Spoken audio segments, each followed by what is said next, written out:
தினேஷ் ரொம்ப நல்ல பையனா இருக்காருங்கய்யா. நீங்க நினைக்கிற மாதிரியான ஆளா அவரு தெரியல.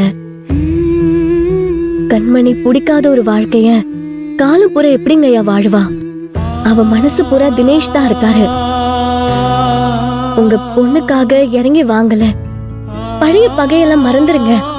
மனசுல ஒருத்தரை வச்சுக்கிட்டு வேற ஒருத்தரோட வாழ்றது நரக வலியா இருக்குங்கய்யா. தினம் தினம் நிமிஷத்துக்கு நிமிஷம் நொடிக்கு நொடி அந்த வலி உங்களுக்குள்ளயும் ஆறாத ரணமா குத்திக்கிட்டே இருக்கும். கண்மணிக்கு அந்த வலியை நீங்க கொடுக்கணுமா? நீங்க 3 பேருமே என்ன கோவப்படுத்துற மாதிரி பேசிட்டு இருக்கீங்க. நான் இவ்வளவு தூரம் சொல்லி உங்களுக்கு புரியலையா? சொன்னதையே திருப்ப திருப்ப சொல்லிட்டு இருக்கீங்க. இத பார், இதுவே கடைசியா இருக்கு. இனிமே கண்மணியோட காதலுக்கு சப்போர்ட்டா இருக்கிறேன்னு என்கிட்ட வந்து தினேஷ் நல்லவன் வல்லவன் அப்படின்னு சாக்கு போக்கு சொல்லிட்டு இருக்காதீங்க.